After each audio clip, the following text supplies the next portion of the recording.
Good evening. My name is Thomas McVeigh, and I am a first-year nursing student in the bachelor's program at Bluefield State College.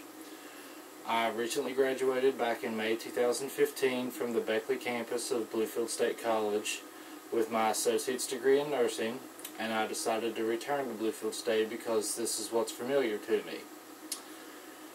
I am a registered nurse in the operating room at Raleigh General Hospital, which is a level 3 trauma center, which will gain more insight into my presentation later.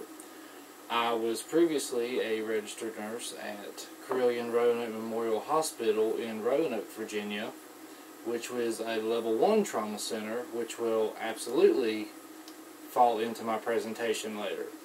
So, and I apologize if there is a glare on the screen. I did all I could to prevent that, but this is my presentation. Should guns be controlled? Gun control is a big issue nowadays in modern America. You turn on the 6 o'clock news, you turn on the 5 o'clock news, chances are you're going to hear something about gun control. So it's important to know, what exactly is gun control? Well, in the modern era, gun control typically means legislation to ban assault rifles. But by definition, a normal citizen cannot go to a sporting goods store and purchase an assault rifle.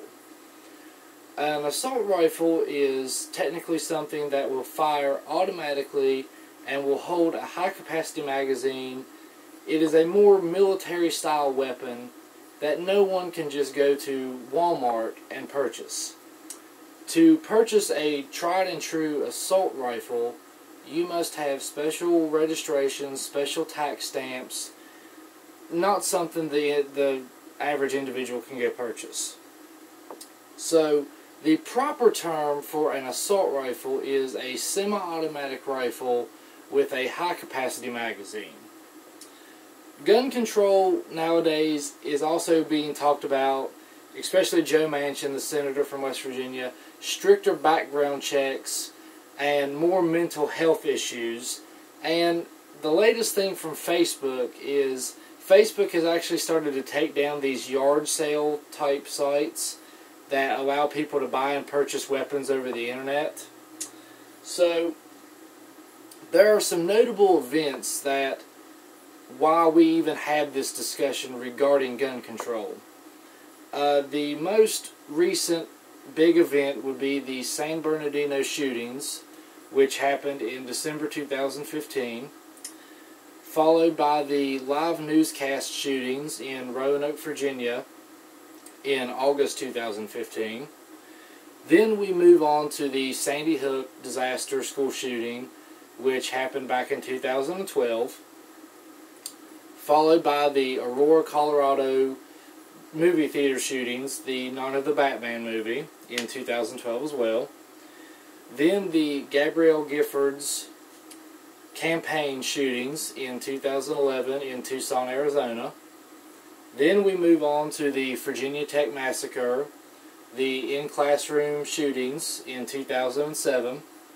And then finally, and probably one of the most notable, was the Columbine shootings from the 2 high school students in 1999. So, what are the pros of gun control per se? Why should gun control happen? Well, from one perspective, you will get stricter background checks for gun control. What this means is there will also be an elongated waiting time from the time that you go in, sign your paperwork with the willingness to purchase a weapon before you can actually pick it up. California has a 7-day waiting period. West Virginia, on the other hand, does not have any type of waiting period whatsoever. You can walk into a gun store, pick the gun out, sign your paperwork. If the paperwork comes back okay, you can be in and out of a gun store in approximately 20-25 minutes with a new firearm. The other thing with more gun control is the prevention of private sales without a background check done first. So what this means is these gun conventions that come to Beckley, Summersville, Charleston, the surrounding West Virginia areas, you cannot walk in and go up to a private seller, as they're called, pick out a firearm, purchase it with just cash money or whatever currency you choose, and walk out. With this legislation, it would require everyone to go through a federal background check, whether you are purchasing a firearm at a gun store or a gun show. This gun control will also lead to more mental health screenings and more mental health education. Currently, if somebody is ruled mentally unstable, they are not allowed to purchase a firearm. But, and I will get to this a little bit later, I feel like most of the gun control push kind of doesn't involve the mental health things a little bit, but it really needs to. It's a very vital aspect of this. So moving on, the proponents or people in favor of gun control would be, and you see this on the news all the time, President Obama and his campaign. They are very big on gun control. It is a primarily Democratic issue.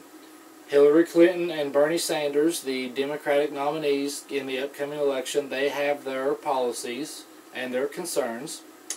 The Brady campaign is also a very large gun control push. The Every Town for Gun Safety, which was formed after the Sandy Hook shootings, and the Coalition to Stop Gun Violence.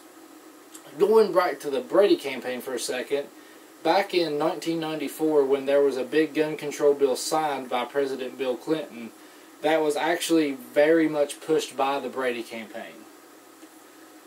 So, against gun control. Why would people be against gun control, or why is it not a good idea? Well, technically, the Second Amendment could be infringed on. The Second Amendment is the right to bear arms. It has been a law and signed for hundreds and hundreds of years. Guns, again, are not the only method of violence. If someone is truly set on injuring or killing someone, knives, blunt force trauma, automobiles, poisons, many things can be used to injure or harm someone. So a firearm, it makes it very convenient in a sense to hurt someone, but it's not going to be the only option people have. The FBI actually reports that knives and blunt force trauma and other things accommodate more deaths per year than a firearm, whether it be an accidental or an intentional thing.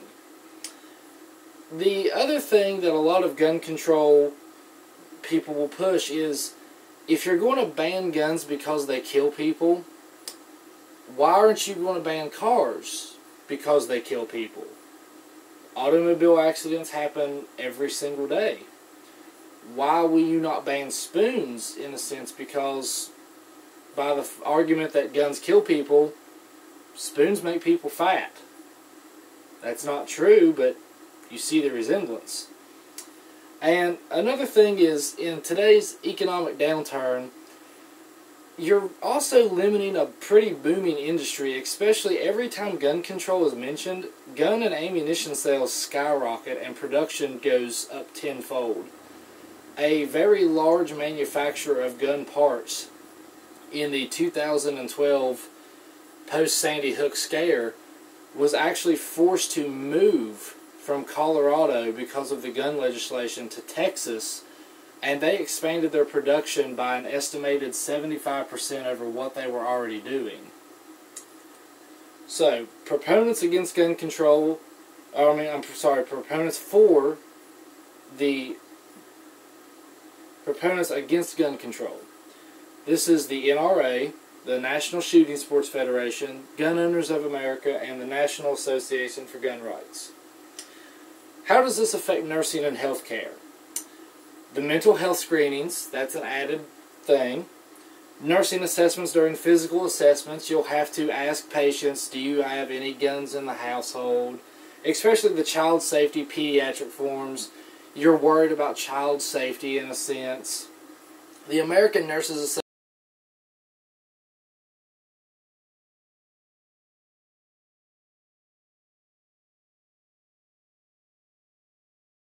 gun control, people still already have guns. It's not like you're taking the guns that are already made and taking them away.